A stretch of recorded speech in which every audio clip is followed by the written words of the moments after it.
Okay, you see the frame support is done. That outlet has been added. That light is for obviously the medicine cabinet that is not hooked up. That wire is dead sitting there. These wires are not finished. I still have to obviously staple them down into the wall. Here's the outlet. It's not fully wired. Got the light switch, and then you got your regular power, and then this is going to be for my vent when I get that stuck in the ceiling, which I need to do that right away. Yeah, we got this little compartment here. It's just a little piece of wood. I got to actually attach that in there. So this is going to be a blade blank for a razor blade. And these old homes used to have a little hole or keyway in the wall where people would throw out their used razor blades. Pretty horrible idea, really, if you think you're the one that's going to have to come in afterwards and renovate it and cut yourself with a rusty razor blade. But it'll be functional.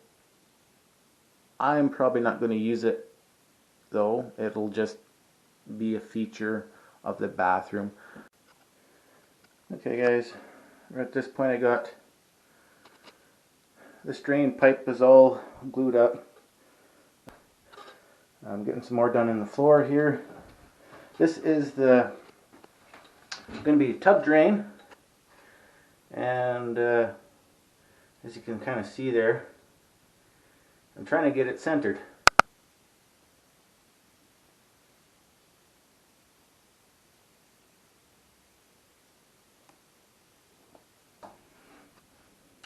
So that's the basic style P-trap. That's what you got in the floor there for the tub. This section here, as you can see, that's attached. That section's glued. What I still have left to glue is this joint here on that. I need to get it positioned just right, because there's movement. You can move it around. That's what I'm doing. Is positioning this to where it needs to be. I will mark it, and then I will glue it. And then I'll show you guys how to glue together ABS. And it's pretty straightforward and simple. You got a primer, which basically is acetone for the ABS, and then the ABS glue, cement. So you can kind of see there. I have this measured to where it needs to be. I have that piece of tape with a mark on it, so hopefully I can assemble this and get it right back to that same position. I'll have my measuring tapes here to triple check when I am done gluing this, or while I'm gluing it, because you have a few seconds to play with before that fully sets, and then you can't do anything, you're screwed. So make sure that you got everything figured out. You know exactly the angle and everything that's needed before gluing, because you really don't have much time, and once it's glued, it's glued. The only thing else is to cut it out and replace it. Anyways,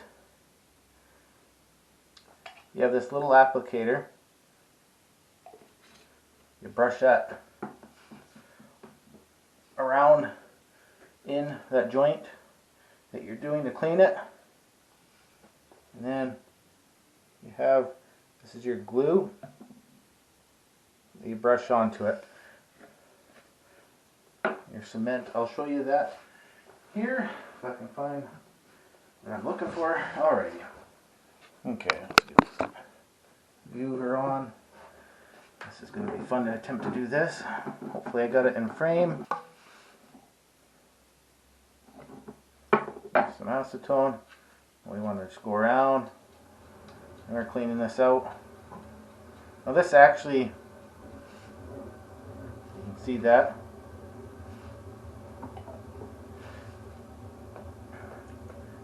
This does clean and actually melt the ABS.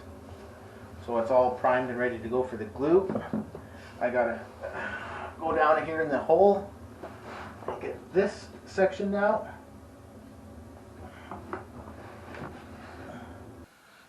Okay.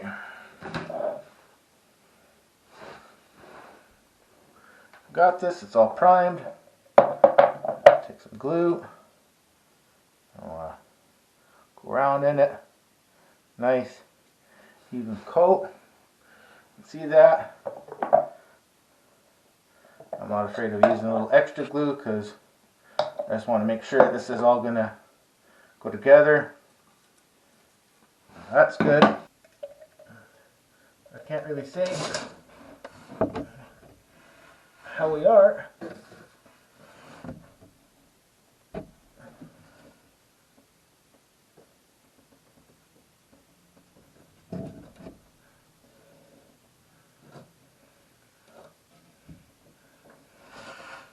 I got the glue on there. Now hopefully this will all go together just nicely. I got the measuring tapes up top here.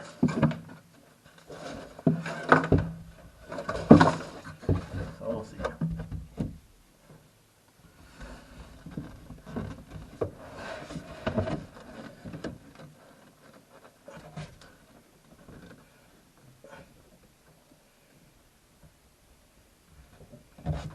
Okay. Now let's just see if we can set this correct distance and everything. Don't have a whole lot of time to work with it. I do that sometime. Not too much. So we're about good there. We'll see how that works. So, marks kind of line up. The center point of this is about right. This length is not glued in, so there is some wobble here. So I do have some fine adjustment. I can fine tune it with this when I glue it in for the last time. But you can see how I teed in here to the old plumbing, cut through a 2x4 and then reinforced it with these two studs coming down. That's the one that tees up to the sink drain. And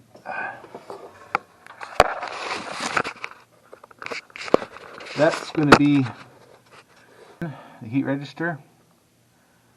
This just kind of sat in place there. It's not, as you can see, I need to screw that one vertical piece in and then lift it up so it's not sitting on the ceiling. I'll just use some of that steel banding there. This is for the toilet drain. You can see it's resting on there. That will be lifted up so it's not resting on that. And you can see, I don't know how much of any of that you can see, but yeah, that's the drain to the tub. Goes all the way down. You see me glue that piece down there. Anyways, you see how easy that was to go together. So here's this coming out. As you see, I got the supports for the floor. That'll be, well, the patch that'll be going here in the floor.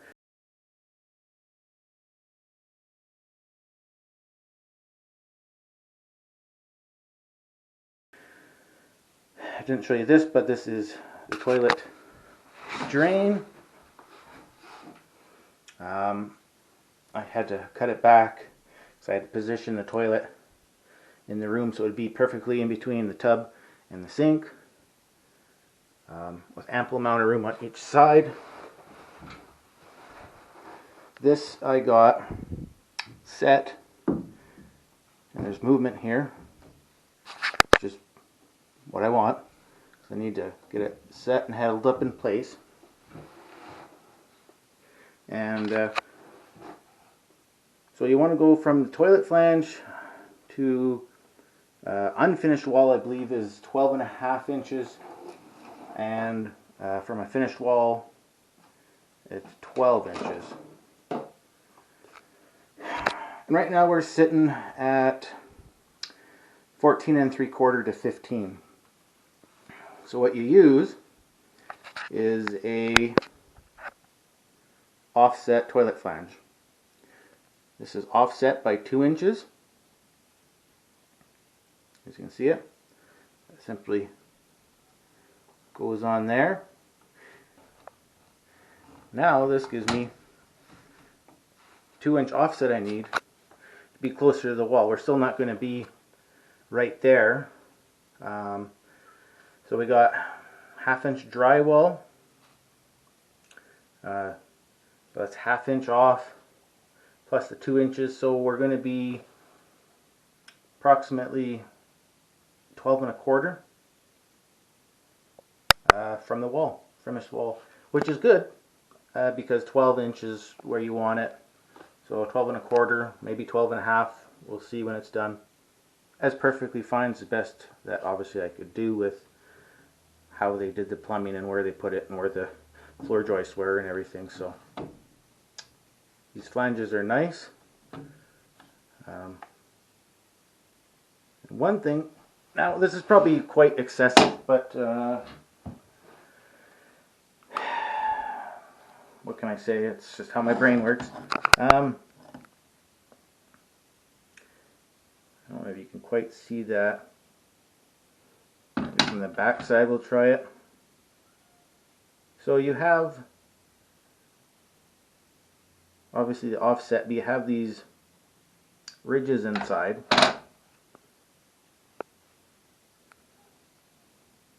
And those are there for, well, a reason. It's kind of how it's designed and molded, so can't do much with it. But I am going to port it out some. What can I say? I want to increase the flow. They are supposed to work just fine, but I look at it and I can't help but think it's going to restrict some of the flow and maybe not flush as well, though I don't know anybody that's ever had any issues with them. But I'm going to go ahead and I'm going to port mine out, smooth out, round off any of the edges, open it up just a little bit. Don't go too much because there's only so much material there that if I start cutting into it, well, it's obviously going to be too thin, and I'm going to cause this to fail sometime down the road. It'll crack on me and then I'll have a huge mess in my hand. So I'm not going to get excessive. It's probably, well, I know it's completely unnecessary, but I'm going to port it out anyways. Port it out, poop port. So that's what I'm going to do. The rest of this is coming along. You have, this is actually for the heat register to coming up. I'm going to come into a chamber that's blowing out. That's way better with light. So you can see kind of what I'm working with, where we're going, and yeah. So that's that.